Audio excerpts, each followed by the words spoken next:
Hey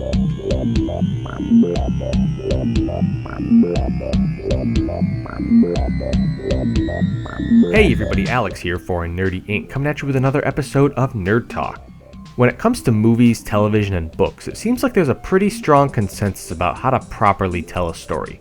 Sure, different artists do things differently, tone and genre can mix things up, and we still hit bumps in the road, but broadly speaking, there's a pretty good consensus about the actual mechanics and technical aspects that go into telling a story in film, on TV, or in print. But video games are different. Despite being around for over 30 years, it seems like there really is no consensus about how a video game should tell a story. Cutscenes, walls of text, and passive participation are traits of other mediums that still find their way into video games. Is that bad? Is that good? This is the question that has kept me up at nights and ravaged my psyche and caused me to chart out one of those big conspiracy maps with old newspaper clippings and red yarn. In fact, it wasn't until my 9th day without a bath that my girlfriend suggested something far simpler. Why don't you just talk to Jack and Rich from previously recorded about the topic? So that's exactly what we did. In this episode, we dissect the storytelling mechanics of some of our favorite and not so favorite games, analyzing the ways those stories are told and what makes them memorable. We reach some interesting conclusions in the episode, present some compelling arguments, and go on a fun little Indiana Jones tangent. So without further ado, here is our conversation.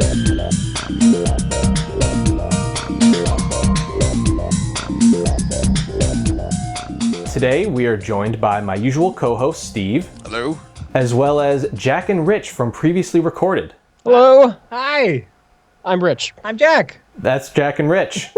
And so today, we're going to be talking about storytelling in video games. Specifically, how does the medium take advantage of its mechanics in order to tell a better story in a way that only video games can do. So, I'm going to start with you, Jack. You have very strong feelings on cutscenes. So, I do. Explain yourself. The best way to simplify my feelings on cutscenes is that it's reaching back to an older art form. It's I think kind of Yahtzee from Zero Punctuation put it the best when he said it's like it's like pausing a movie so you can read a little bit of the book and then going back to the movie. That's how I feel like a cutscene is in a video game. It's taking you out of your character in order to watch a little movie, and you're no longer experiencing something, you're just passively watching something happen. And for me, especially when it comes to storytelling in games, it's I like being there. I like experiencing it. I don't want to watch it happen to my avatar. And where I disagree with you on this. And you disagree with me a lot on this. I don't think there is any one right way to do it. Like, this is how you tell the story in a game. I don't think there's any reason to discard any of the tools you have in the toolbox. Mm-hmm. Like, there are some games where cutscenes, it works as a nice little reward mechanic. As when I was a kid, I loved the NES Ninja Gaiden games. Mm-hmm. Because I wanted that little story bit, like, what happens next? I gotta find out what happens next. Ninja Gaiden, notoriously one of the hardest games on the NES. Mm. I beat it when I was 7 because I needed to know how that damn game ended. And I think it's fair. It's just it's always, something that Rich and I talk about a lot is like immersion in games, and there's nothing that takes you out of an experience faster than that camera ripping out of the back of your character's head to float around for a little bit. I think some games do it really well, like a little cutscene as an establishing shot. Right. A little cutscene, like Rich said, as a reward, but overall, or a method of I know Metroid Prime is one of my favorite games of all time. Mm-hmm. And the cutscenes there's an establishing cutscene at the beginning of the game, one at the end of the game, and then really the only cutscenes in the middle of the game are just you flip the switch and the camera just moves to show you what you did, just as a point of clarification. But all the story comes from your going through and sort of looking for the story. Everything sort of moves in that direction. Yeah, Metroid Prime is usually a go-to example for me because, part of the game mechanic in Metroid Prime is scanning.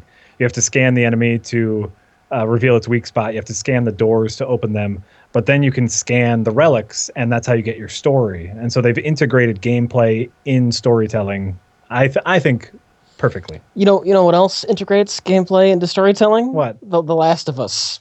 The Order 1886. Oh God. I don't know that every game needs to be an immersive experience. That's true. I don't know. Like here I am clearly wrong. All right, I'm gonna say that up front. I am clearly wrong because the world loves The Last of Us, right? That's true. But when I played The Last of Us, it felt like I was playing both a mediocre game because I wasn't sold on the gameplay, and it felt like I was playing a very poorly paced movie. Because in a movie, you're very concerned about editing to get that story to flow right. And when you play something like The Order or The Last of Us, you're having a slow walk to the other end of the area you're in, and it's like a story without being paced right. What do you think about like the other side of that being Uncharted, which is like a quicker Last of Us when it comes to like like obviously they're trying to emulate the Indiana Jones thing, like that's what they're going for.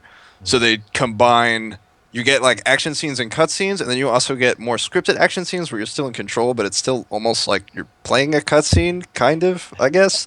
and then you shoot things. I played the first Uncharted game and have universally and unflinchingly written it off as a series of non-games.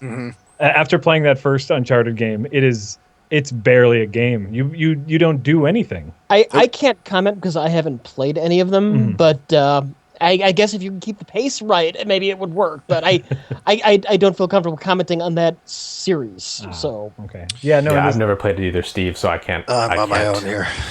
Well, and the story is so light, where it's like it's Indiana Jones. Oh, I got to steal the thing. Am I a bad guy or a good guy? Who cares?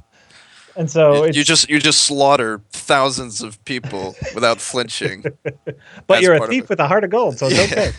And that's one of the things where if you want to have a game that's light on gameplay, and make it very cinematic, that's fine. But then your story better be awesome, because the Telltale games I don't really consider video games. I consider them just interactive movies essentially.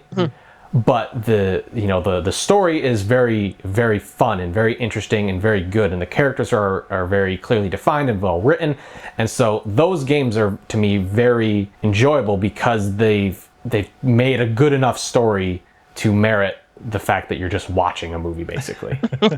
Sure, but then at that point, why play a game at all? Why not just make the movie? Why not just make the movie or watch the TV show or read the comic books or experience that story in the ways that we already have to experience that story? Is your story there to enhance the gameplay, or is your gameplay there to enhance the story? Well, that's why I don't consider the Walking Dead video games. Right. I consider them just movies where I can just sort of say, let's see how it would play out this way. Sure. Because that's almost a completely different field. It's the problem is when you get something that is boring on gameplay and is just basically a movie, but isn't good enough to be a movie, and is a very bland middle ground. On the other end of that spectrum, you have what's his name? Who's the French guy who did like Heavy Rain and Beyond Two Souls? I can't think of his name. I can't think of his name. I can picture his face. I can picture how he talks. I cannot for the life of me remember his name. There's your problem. Is you have to stop picturing his face. Isn't he the one that made that great tech demo with the AI robot? Yes. He's done a few tech demos and then a few games, and I get the impression that his games are just failed Hollywood experiments. Well, isn't that a running thing with gaming right now? If you can't make it in Hollywood, apparently you just end up game development. Start playing a game. Yeah, just Hideo Kojima it all night long. Yeah, do we want to open the Metal Gear Solid can of worms? Yes, we do. Do we want to rip that foul thing open? Absolutely. Talk about it? We were told before we started that Steve enjoys Metal Gear Solid 5. Yes. Okay. That's sort of a false statement. I enjoy the gameplay of Metal Gear Solid 5 immensely more than I have any of the games in the series. As a Metal Gear Solid 5 fan, I hated the story in 5 completely. Okay. It was an abomination. Then we can still... Sorry, yes, I gave a quick spark note that didn't explain Steve's full stance on it. Here's a question for you. You don't like the story in 5. How did you feel about the story in the other games? Is it just the game? It's sort of game dependent because like the first one was okay. It was pretty simple. That was before they got really wacky. The second one was kind of weird. The third one I would say still has a really, really strong narrative. I like the twists. I like the Hollywood stuff. It was still very gameplay focused, and like you said, the cutscenes were sort of used as a treat, aside from the millions of codec conversations that you have to skip. Um, but like, it felt Metal Gear Solid 3 had a much more like, I don't want to say grounded, but it had a much more clear vision of telling a story as opposed to 4 and 2 and 1 to a lesser extent. And then Very 5. grounded. You remember the flying, flaming whale? That's why I immediately retracted that grounded statement. Well, I mean, when you think about it, relative to other Metal Gear games, Metal Gear Solid 3 is the most grounded. I think that might be a true statement, and that's very scary. What you're basically saying is, if we adjust the scale for crazy, this is slightly less crazy. Yes, the least crazy of the 5 or 6 if you count Peace Walker. And 5 was terrible. 5 was terrible when it came to storytelling. It really was. I hated that all the really important, actual interesting things, like after you beat the game, you get a tape that basically explains why Skullface is a villain to begin with, and how he, like, spoilers for Metal Gear Solid 5, and how he like poisoned Zero and did all this stuff. And I'm like, that would have been great to know 20 hours ago. Why is the game telling me now, post credits, that this is why he was a bad guy to begin with? That was immensely frustrating. To be fair, I think there were some crazy things going on behind the scenes. I don't know how much to blame on that. Well, I think it's Hideo Kojima being so far up his own ass that he's forgotten how to tell a story. He in his mind, people will be interested in Skullface because he's a character in my video game. He's a character and he looks weird. Yes, that's entirely possible. So people must like him. He's a character in my video game. I mean, there's also this problem where, like, how to tell a story in an open world setting, which I don't think games have mastered yet. Like, I would say some of the best stories in video games are told more linearly, because that's obviously what they have at the forefront of their development process, is telling a story. And the more open ones focus heavier on the gameplay and explorations and video gamey stuff, and less on the narrative. I think with a good open world game, you don't need to have a great story. You need to have a great setting. Mm-hmm. You need to have a good atmosphere. Did you guys play The Witcher 3? No, I have not. I started playing the first one and I could not stand it. I understand they've gotten a lot better, but I started playing that first one, like, I don't get it. It's got the stupid rhythm-based combat. Yeah, where, yeah. Click to kill, in a rhythm, but with no music. So that was really, really bad. We've been told over and over since we just got done playing Dragon's Dogma, and people keep saying that The Witcher 3 is the better version of Dragon's Dogma. And like, as far as open world games are concerned, I think, and this goes back to cutscenes, I think what developers are really afraid of is allowing the players to use their imagination. Like in Dragon's Dogma, you get to kind of create your own backstory. You get to create your own character, and that's a big risk. Now you're sort of pushing into like Dark Souls, Bloodborne territory there, with Yes. your using imagination. Like I said, sometimes you just need an interesting setting, and like right, and then the story sort of fills in. I love Bloodborne. I love the look. I love the design. I love the setting. I don't give a crap about the story. Mm-hmm. I don't give a crap about why I'm running around slaying monsters. I'm just like, this is all really neat. And I think they nailed the atmosphere. And I think that's what's so powerful. Like Bloodborne in particular, it's easier to see this than like Dark Souls, because like, Bloodborne, whatever. I have no idea what the hell's actually going on with the plot, but the fact that like you start out in this like tiny little town, and then like you just get the idea that people are like going crazy, and then you have this like scholarly stuff, and then by the end of the game you're fighting gigantic cosmic eldritch horror beings.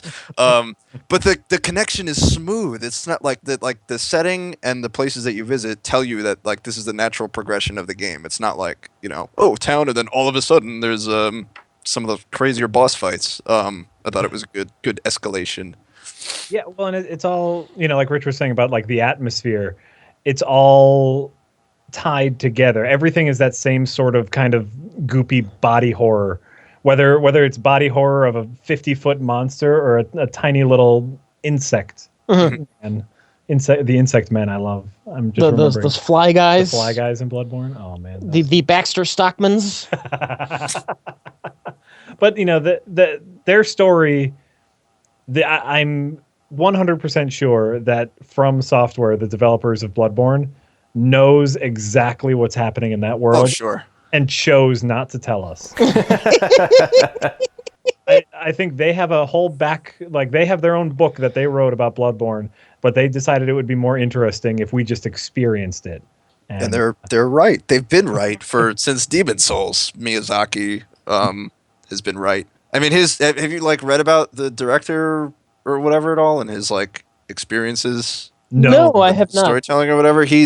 I guess like he was given books as a child. I forget if it was in a language he wasn't 100% familiar with or if he just wasn't literate yet, if he just hadn't gone to school, but he ended up like filling in. He only would get bits and pieces of stories based on what he could understand, and he'd have to sort of like fill in the blanks himself, Interesting. based on what he could get. So that sort of translates to his games, where he's basically giving you, the bits and pieces, strands to hold on to, and then everything else in between. Like it's totally up to you to translate. So it's very deliberate then. I would say it's extremely deliberate. Yeah. Interesting. Well, that comes across. Whereas, going back to like Metal Gear Solid 5, the way in which Hideo Kojima doles out his story, it's almost sad by comparison. Mm-hmm. You have this wonderful gameplay, choosing how to attack a complex, stealth, fantastic combat, like everything gameplay wise is really great. And then it's almost like, oh, don't forget about this story. This really cool thing is going to happen. This guy he's got a Lone Ranger mask. It's so cool. And then they spoiled everything at the beginning of every mission when they give you the credits, and they're like, "Oh, okay, I guess I'm This fighting a character shows giant up. mech later." Yeah. The Ghost Squad again, whoever those were. Like, okay. Right. I don't remember what mission it was. We were streaming it, Mhm. and there's this whole thing where you sneak into the base and you got to find the secret weapon, and you find a prisoner, and the prisoner tells you where it is. And Mhm. I was on this whole little adventure in my mind where I'm figuring out how I'm going to sneak in this base, and I found the weapon. I'm in my head. I'm making my exit strategy. Like I'm going to cause a distraction here. When everyone goes there, I'm going to run out. And then I went to implement my plan. A cutscene happened and ruined my experience. Yeah. And it's so weird for Metal Gear Solid 5, which has the least cutscenes out of any of the games that like. It should have worked, and it didn't. They had everything else. And then, like you said, they ruined them at the wrong time. They ruined him at the wrong time, and it's this kind of like stumble storytelling. Mm-hmm. He's so desperate to fit his fantastical story into the game. He doesn't care where it goes. It was made even worse in the third act when you were literally just repeating missions from before. Oh, I didn't get that far. Oh my god! So after you beat the mech, Sahelanthropus or whatever, Mhm. the like credits roll and then you play again. But the missions are literally the same as the earlier missions, but with difficulty modifiers, like no weapons in the middle of the day. Can't get caught. So it was literally the same missions with the modifiers, and then every 3 or 4 missions you get a cutscene that had more to the plot, like stuff with Huey or whatever. And then they'd be like, oh, "Okay, go do more missions. Go do more missions, and then we'll tell you the rest later." Like, okay, so you go and repeat some more missions, and come back, and they give you a little more info, and you literally did that for another 10 hours until the game finally limped to a close. I think my issue with the Metal Gear games in general is they don't know what kind of tone they want. They switch violently between serious military drama. We've got to get the secret weapon and everything. If you look at these prisoners of war, the horrors of war, and then giant whales flying through the air. And look, there's a cyborg ninja. And That's part of the fun. And then maybe there'll be a poop joke, and it's like you can have a story that's a silly story. You can make No More Heroes, and it's consistent though. It's consistently kind of silly and cheeky throughout, or you can do something that's a serious drama the whole way through. Like this is my serious Metal Gear. Oh my god! I lost my arm in battle, and now I have to be replaced. I'm half a unicorn. Is that a unicorn? And maybe it was on fire too. Oh, that's right. The unicorn was on fire. If they could blend these things, maybe it would work. But it's like you're serious 1 minute, and then you're completely silly, and then you're completely serious, and then pick one, pick a tone, Or and be a stick with better storyteller. But I mean, I love the gameplay in 5, but just because of that, I can't.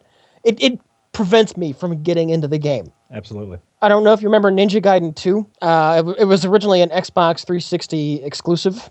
I never played it, but Okay, I it was know like about it. hyper bloody, hyper violent. You were the badass ninja, and in the gameplay you would cut people to ribbons. You would cut their head off, and there would be huge spurts of blood. You would cut their limbs off, huge, and the levels would be covered with blood. And the 360 version, it had like some technical issues. There was some slowdown and whatnot. And then they came out with the PlayStation 3 port, Ninja Gaiden 2 Sigma. Right? Okay.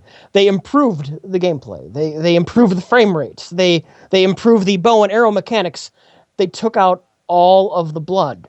And when you killed people, instead of blood spurting all over the place, just like some purple smoke, and then the bodies would vanish. Yeah. And despite the fact that it was technically a better game, it was technically better gameplay, I don't like it anywhere near as much. Because you took away that story element, that visceral thrill. It wasn't so much a story; it's just a kind of like a story element. It was the original was it was a gore fest, Almost and like that was like a genre modifier. Yeah. Is what it is. They took away. Did they bump the rating down? Was it? I Were they don't trying to get like a T rating to sell more? Like, do games even do that? I don't know. I don't think they do that. Like movies. what I kind of honestly think it was. I can't remember his name. The guy behind Team Ninja. What was his name in the DOA games? Oh my lord! It's been so long. He kind of noisily left the company, and I think after they made that port, I think that was their way of saying "fuck you" to his hyper violent. Yeah. I really think that was just kicking him while he was down. Like, we're gonna take all your goddamn blood out of your game, motherfucker. I think that's what that was. So, for lack of a good transition, Yay! Arkham Knight, or the Arkham games in general, I'll say Arkham games. Yeah. Rich and I are both huge fans of the Arkham games. I'll let Rich talk about them first because he's the guest. So, if somebody has to talk first, I have a lot to say about it, but Rich, you start off, and then I'll gush about them after. What do you love about the Arkham games? Well, I mean, they have great gameplay. The combat is satisfying. It's fun. It's not necessarily the most difficult thing in the world. It's kind of brainless when you break it down, but it's fun. The stealth is really fun, kind of Predator stealth. But they nail the characters. Batman is the most Batman that Batman has ever been. Correct. Joker Could you say that sentence again? Because I'm not sure it landed. Yeah, correctly. Batman in the Arkham games is the most properly Batman that Batman has ever been. He's never Batman more He's than that never been game. more Batman than he was in the Arkham games. You also get the best person who has ever voiced the Joker, and you basically you take all the training wheels off, the safety wheels. It's no longer Joker sanitized for your protection. It is full on sinister evil Joker. It just if you want to just talk about it from a storytelling perspective to get back in with what we're supposed to be talking about, it's just like the best version of those characters. I don't know if I can pinpoint what they do from a storytelling perspective that makes it work. I can't peg that. I just know the dialogue is spot on. The Joker he's definitely that is the fucking Joker. That is the best Joker who's ever been written. But even the way it ties into gameplay as Batman, you're going through all the things that everyone loves about Batman. Like, not only are you fighting because Batman knows how to fight, but you're being an actual detective. You're doing detective work. You're looking for clues. You're hunting down. You're using technology in a way that's not, your bat shark repellent. You are being that version of Batman that everyone wants to be, which is not like hyper realistic. I'm gonna rip everyone's guts out. Batman, it's slow, detective. And the other thing, and I go back to this one particular part of Arkham Knight, because to me, Arkham Knight, the story was very, it was very predictable. Obviously, but it was told well. Yeah, it was told incredibly well. Especially one of my favorite parts of that game is when Batman he voluntarily goes into that little like holding cell, that Robin says you need to go in there because you're contaminated with the Joker virus. Spoiler alert. And you go in there, and you sit in there, and you're looking forward, and you wait and you wait and you wait, and nothing happens. And then eventually you start looking around the cell because you're like, well, there's got to be something I can do. And then you turn your head, and the Joker's just there, and he's just saying like, "Hey, Batman," and he goes off in this whole tangent. And I loved that way that Joker sort of, he knew where characters would be, he knew how players would respond to certain stimuli or lack thereof, and it worked. It worked, and that's one of the ways that I loved how the Joker's storyline got told, was through that predictive method of gameplay. Well, and like not just that scene, which was pretty scripted, but just flying around as Batman, just gliding around. All of a sudden, Joker's just on the top of a building.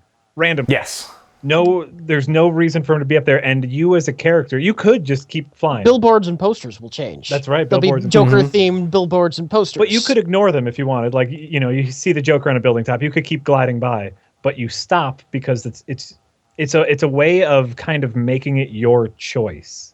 Mm-hmm. And like back to my grand thing about like the camera never leaving the back of the character's head. It's subtle, and of course everyone is going to stop to listen to the Joker, but it's technically your choice, and so you are drawn into that character more and more. They handled it so well. Mm-hmm. Yeah, I'm thinking back to that jail scene now. That's beautiful. That's a beautiful sequence. Yeah. And despite the fact that, especially that scene in particular, when the minute Joker walks away, he starts beating Jason Todd, and you're like, I wonder why. But the fact that the way they did it made it feel very, very much in the driver's seat for the player, which that was great. It was great. Oh yeah, I think that it's something that Rich and I talked about during that episode, which is like the story isn't the greatest, but you do know though that you're stuck in that cell, right? And you can only look out the window. You're really watching a cutscene, Jack. You do know that, right? But it doesn't feel like a cutscene. Okay. Because I can move my head. I have a choice. Plenty of cutscenes in Metal Gear Solid 3 let you look around a little bit through Snake's eyes. So. Like a filmmaker, though, they were showing you exactly what they wanted to show you, how they wanted you to see it. Absolutely, but they tricked me. They tricked me into thinking I had control. So they did it well. Okay. And that's sort of the method that Valve has been using forever, pretty much. With the first Half-Life had essentially no story. It's just there's monsters and you let them through and you got to kill them. Half-Life 2 and Portal 2 both had that method of you can go whatever you want. You can if GLaDOS is talking to you and you just want to jump through portal holes the whole time and ignore her, that's fine. But the way they said here's the story for you. And they direct you because it's magnetic when the story's good because you want to look at it. Nobody wants to ignore GLaDOS. Nobody wants to ignore GLaDOS. That's true. But I think that's a really good thing to bring up is the Valve version of storytelling. They use some cheap tactics. GLaDOS in particular, who is one of the greatest video game characters ever to exist. The only problem, the reason I say it's a cheap tactic is because it's someone just talking at you. Yes. And it's really easy to expose that sort of world when it's just someone talking at you. Luckily, it's a great character. But like not only GLaDOS, finding all of those hidden rooms. Oh, where it's got the cake is a lie and all that. Right. You find those hidden rooms and the scribbles on the wall, and then eventually you break out of the test chamber and all the offices are abandoned. And it looks like it's been abandoned for a long time. And you just pick up on all these tiny story elements while never leaving your character. Well, it's kind of a nice slow reveal in Portal. Because if you don't know what the story is before going in, I mean, you might just think, well, this is a simple puzzle game, and the story is I'm testing out this new thing, and exactly. Then it's just like the slow reveal that something's not quite right here. It's such a strong world, and the way in which the way in which they trick you into discovering the world makes it feel like you actually did it. When of course it's all predetermined. Like the levels are all predetermined. Everyone finds the secret cubby holes. But they trick you into thinking that you did it. Yeah, and especially the way that, when they call it test chamber one, the first time I played that game, I had no idea what it was. I just said I should play Portal. Everyone told me to play Portal. I played Portal, and for the first 2 to 3 levels, I didn't even know I was playing the game. I thought that was sort of the tutorial level where it says, here's how you do this, here's how you do that for when the game starts. And I kept playing, and I started realizing, oh, this is the game. Once I started picking up on those when you see like the bloody handprint on the wall. But that was the first indication of a story beyond just a cutscene or someone talking to me. So you thought that the test chamber parts in Portal 1 were a tutorial for like a larger... For the first 2 test chambers, yes. You thought it was going to like open up like Half-Life 2 and you were going to have a portal gun and like jump around the world? That's what I thought it was. Bizarre. I had no knowledge of Portal when I first played it, but like Rich said, I slowly picked up on those story elements because that's the way that Valve does. They tricked you. They do it silently. They do it subtly. And, it's the same with, I think it's the same with the Half-Life series, because even if you look at Half-Life 1, it's true, like the only story is got to kill all the monsters, right? But then, you have like the military coming in to try to take over the base. You have the Combine, which they don't even really explain, like what the Combine is, whether they're hybrid, like what's the deal? And so you have this fully realized world that you are just a tiny part of. And it doesn't even matter if you know what's going on. Here's a question. Okay. Is Portal still a fun game without the funny GLaDOS voice?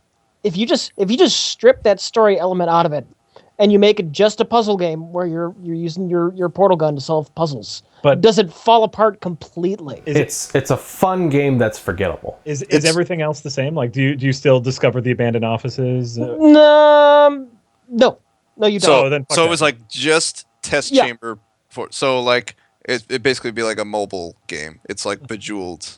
I think I'm doing is I'm making Bejeweled a point about how a story can enhance gameplay.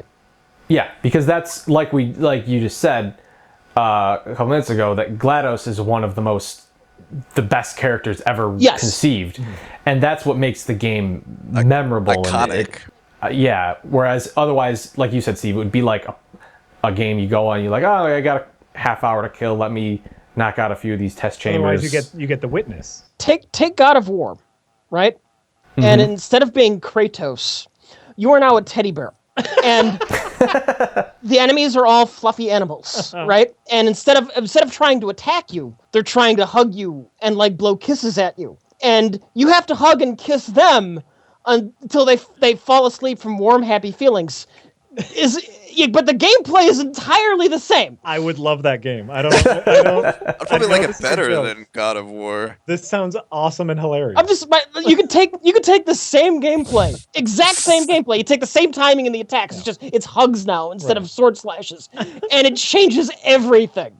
Well, I don't know about that. Just because that sounds like it would be an amazing game. But it's different. It's a different game. How would you hug into like a combo? How does that work? Because that's the kiss element. Hugs and kisses. Yeah, and then you have to string together multiple hugs without without ever not touching someone, and so you have to find a way to hug someone and spin into another hug. But let's go back to Portal without GLaDOS. Portal without. Okay, yeah, go ahead. Because I think that's a strong argument. All the puzzles are exactly the same, but you don't get the world and you don't get GLaDOS. Mm-hmm. And I said this kind of as an offhanded dig, but I'm going to go back to it just to dig the hole a little deeper, which is you get the witness, which has some fun puzzles, some neat logic puzzles, but no world to draw you in, no characters to love, nothing to keep you going if you run into a tough puzzle. And that's kind of the purpose of GLaDOS, and that was the purpose of the world is some to give you some momentum when a puzzle got a little too tough, right? Mm-hmm. And the witness falls really flat for me because there's nothing to the world and there's no characters to fall in love with. And so it could be the greatest puzzle game ever conceived, but without the characters and without the world, you end up with a huge disappointment. And also my understanding of the witness, I haven't played it, but I read a lot about it. It sounds like the puzzles are all detached from the world completely. Like there's no, like, I mean, obviously you solve puzzles and it does things, but it's not like the puzzles are related You to walk around in the it's- world and you stand in front of the puzzle. And you right, solve and then you puzzle. do the puzzle, and then something happens. It's not like the puzzle is integrated into the environment in a way that makes sense. No, they logically. are. There's hints in the real world for how to solve the puzzles. Well, and a lot of times you'll have to use the world elements to figure out the solution to the puzzle. But I mean, it doesn't matter because there's no connective tissue. Like it's just like, oh, here's the desert puzzle area. Here's the forest puzzle area. There's no story. There's no nothing.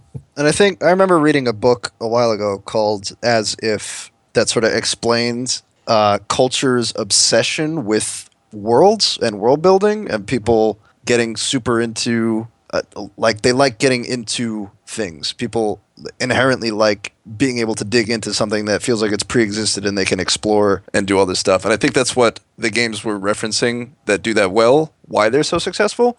Like Portal, you already have the world there. People are exploring it, and that's what they like most, and that's what they remember most. People don't really remember the puzzles, you know. They remember GLaDOS, they remember the test chambers themselves, they remember all this stuff. Dark Souls, Bloodborne, same thing. And then other games like Uncharted, which you referenced earlier, have almost none of that. There's no world building in Uncharted. It's You're Action Man. And you're Action Man. There's bland puzzles and you shoot. The world was built in Raiders of the Lost Ark, Steve. Yes. Oh, right. Excuse me. Do they exist in the same universe? Did I miss that? In Indiana Jones, you get Indiana Jones. It's copyright safe Indiana Jones universe. Exactly. Mm-hmm. Well, I would say Indiana Jones probably has a better built, more interesting world.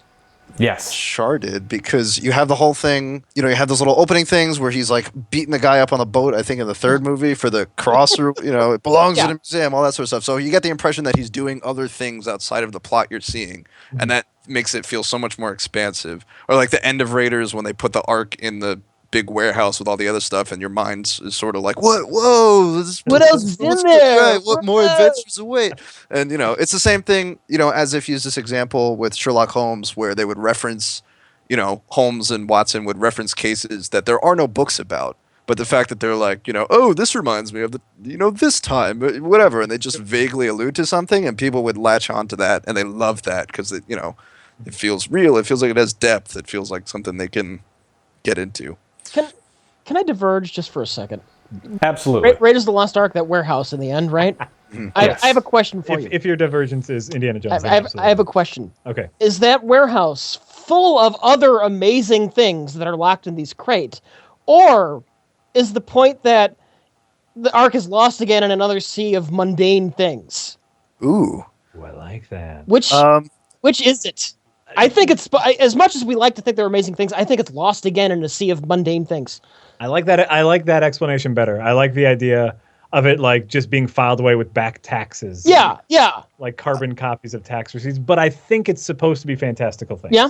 You know, the big overhead shot, kind of slow pull out, the dramatic music. You don't think there's some poetry there? That which was lost is now, it's lost again. That's what the Ark does. That's what I took, was that it was lost again. I never got too caught up as to whether they were mundane or whether they were fantastic. Uh-huh. My basic understanding was that, this is now emptiness. This is the unknown. It's back and hidden where it belongs. It's hidden. That never has meant to nothing be do with games. discovered. It has to do with storytelling. It has to do Fun with tangent. You know. Fun tangent. What were people when they saw Raiders in 1980? What is it? 2? 1? When did Raiders come out? 1. Like, what were people when they went for a piece of pizza or a beer after the movie? What were they talking about? Like, were they talking about the crates at the end? What were they? Probably all the other fantastic shit. Speculating? Yeah. They were just talking about like the airplane propeller scene. Yeah. That guy's face built. God, it blew up. It blew up. They were talking about how great. Oh, who's the lady in that? I love her. Karen Allen? Yeah. Only in that and Scrooged. That's all she's ever done, and I loved her. Well, until she came back. The propeller scene was one of the first violent things that my dad wanted me to see. I was like 4 years old, and my dad's like, "Come watch this scene." I was like, "Great, it was awesome." Well, it's like, you know, and you need those to kind of tie this back up with gaming. Those big fantastic elements, right? The propeller, the gun scene, right? The sword fighting, and then he just grabs his gun and shoot him. Those are fun little exclamation points on a really nice little detective story, on a little adventure, right? The reason why Indiana Jones is fantastical and Uncharted is a bland mess, character aside, getting back to Rich's original point about pacing. Indiana Jones, 2 hours. Yeah. Boom, everything is perfectly paced. The adventure, the tension, the action sequences are just there to pick you up to get you to the next adventure part. Uncharted is a 20-hour game. And trying to hit those, well, I don't know how long it is. Now, to be fair, the Order like 1886 8 to is only 5 hours, and it still sucks. Uncharted's Let's just say it's 10 hours. Who knows how long? It's longer than 2 hours. right. But they're expecting to hit the same points that Indiana Jones hits in 90 minutes. And the thing is, you have nobody remembers all the really repetitive shootouts of Uncharted, where you walk into an area, you see all the waist high cover, and you're like, well, guess I'm shooting my way out of this eventually. So you did that, but like when they do hit, I would make the argument that when they hit the iconic Indiana Jones like moments, they hit pretty strongly. Like the entire train sequence in the second one is a pretty thrilling action sequence for a game, I would say. That's the one that stands out the most. The airplane one in the third, like you have these high like set pieces, sort of. The boat, the big shipyard in the third one. Those are like the gigantic moments that stick out that would make Uncharted iconic, not the padding in between all that, where you just sort of like. But that then makes the argument that it doesn't deserve its length. Right, exactly. It's padded, I would say, with bland shooting, and I don't. When you walk into the blatant arena full of waist-high cover, doesn't that suck you right out of any It does immersion they completely. were trying to put you Immediately. in? Like, oh, all these ancient ruins knew that there were going to be a shootout here, like 2,000 years later. Better build some cover. And to be fair, the same can be said about Bloodborne. I want to say Rich made this point a little bit ago. When you're playing Bloodborne and you get to the big empty hall, Right. and you can't see it yet, but a monster is going to pop up at the end of that hall, and so you go back and you find a lantern and you save and you spend all your blood echoes, right? Just because that's a boss monster. So the same could be said about a good game. What was so great when it's in Legend of Zelda, you shatter a pot and then a fairy comes out. You're about to have a boss fight. Exactly. Oh, there's a giant door and 8 pots right in front of that door. To be fair, though, Bloodborne has so many amazing-looking visuals. There were multiple times where I thought something was going to jump up and murder me, but no, it was just a statue. Bloodborne, compared to Dark Souls, has when you mentioned you walk into an arena and you know that there's a boss fight, there's a certain dread you get out of that, like a visceral reaction from the player where you're like, oh shit, which you do not get in Dark Souls 1, 2, and Demon Souls, because even before you encountered a boss, there was always that there's like a fog door. So you knew once you got to the fog door, you're like, okay, that's where the boss is. That's where I need to go. Yeah. That's whatever. And Bloodborne didn't have that. Bloodborne lets you stumble upon horrific things. Because you died. So I think it's probably an improvement. Honestly, I would say even though it what's coming, that's part of the terror. You're like anticipation. Yeah. Oh yeah, no, and I think that's a fair point. And it speaks so highly to their monster design. There's just no better monster design than Bloodborne. Definitely not. Where you just want to, you don't know what you're gonna fight. Like you're gonna fight, but you just want to see what sort of horror. Oh, it's an octopus head on top of a skeleton, and the skeleton has 20 arms, and they're all dripping with ooze. I was thinking that. Go ahead, Rich. It kind of ruined your enjoyment of Dragon's Dogma just a little bit, because you went from Bloodborne monsters to just kind of fairly standard looking normal monsters. Oh, was that a tiger? It's the same thing with The Witcher 3, which I just played. Like your role in The Witcher 3 is you're a monster hunter, so you're going out to fight monsters. And I was flipping through the art book for The Witcher 3 the other day, and they're pretty generic. Like with some very few exceptions, most of them, like their ice giant design that they went through a bunch of different types for, were all just a big guy in a loincloth, that was blue.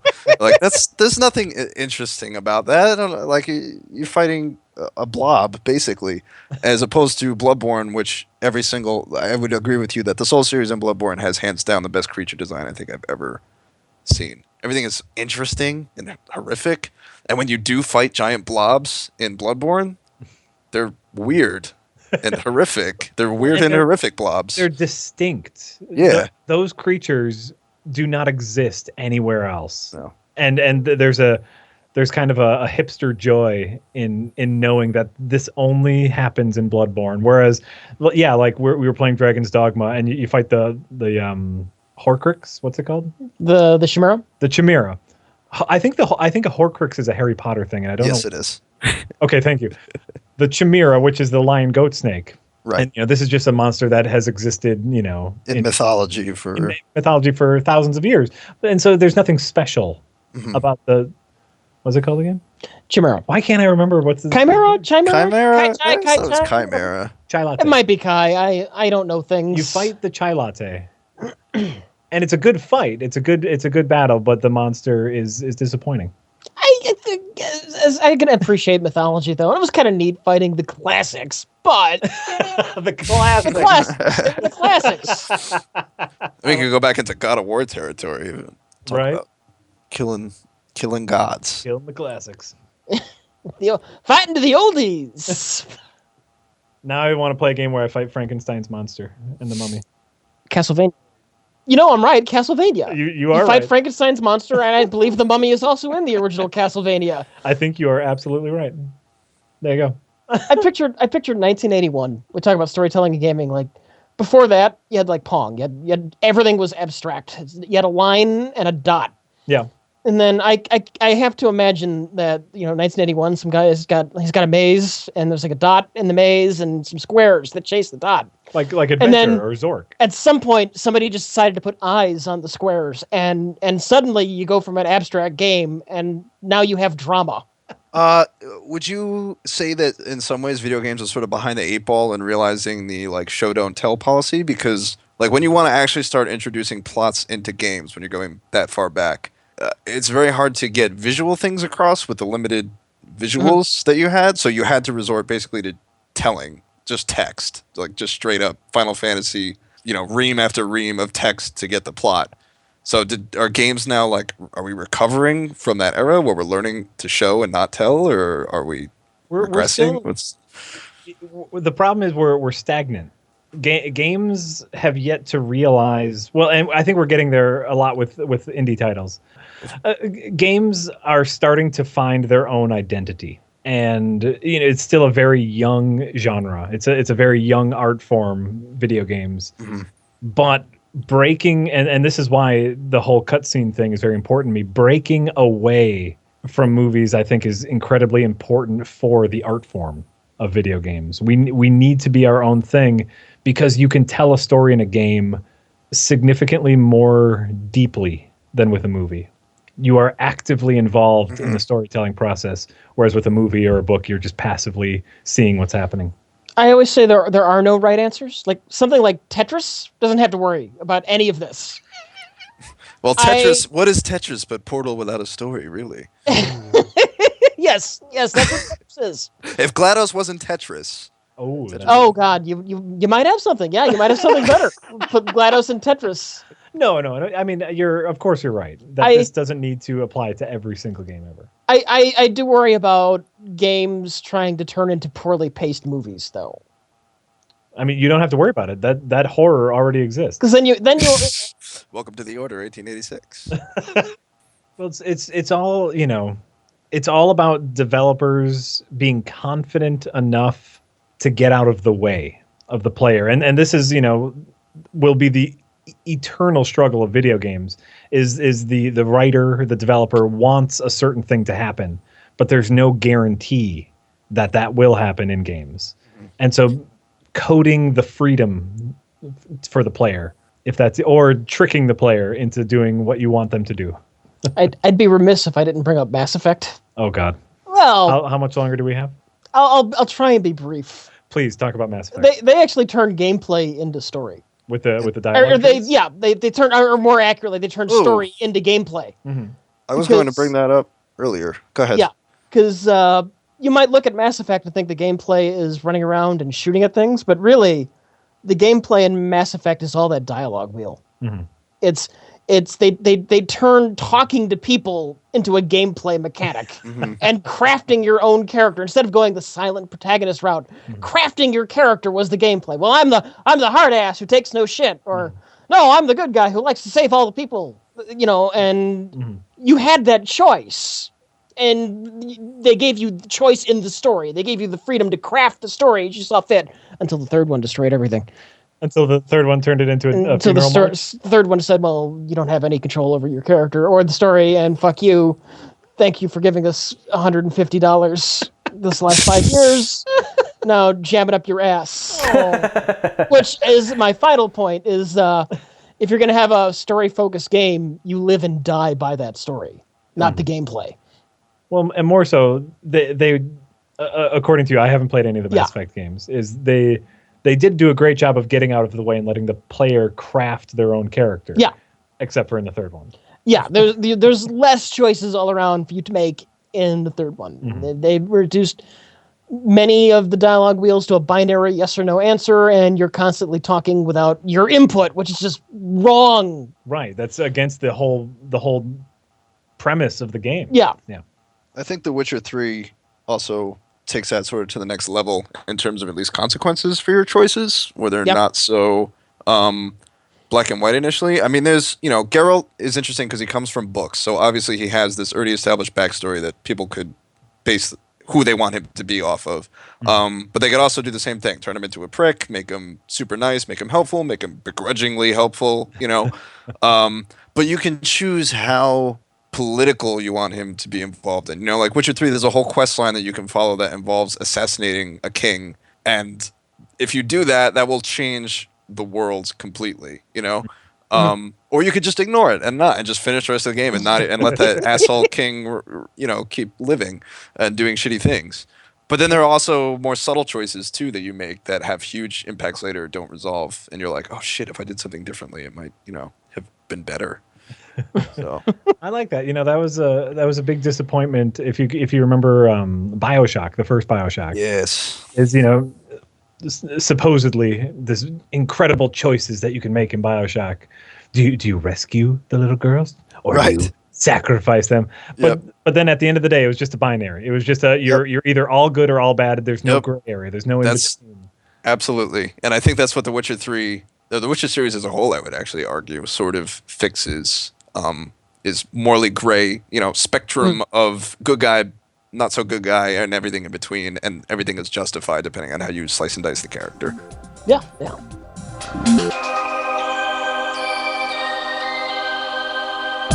So that was our conversation on storytelling in video games. I feel like we reached a really good point in this episode, and this might be one of my favorite episodes of Nerd Talk, actually. I reached a lot of internal closure too, and I can finally take down my giant storytelling map of newspaper clippings and red yarn. Of course, I have to put up a new one now to determine what's in the warehouse at the end of Indiana Jones, but that's a conversation for another day. Anyway, once again, special thanks to Jack and Rich for doing this episode. We absolutely could not have done it without them. And be sure to check out Previously Recorded if you're not currently subscribed to them. They put out some excellent content, and I highly recommend it.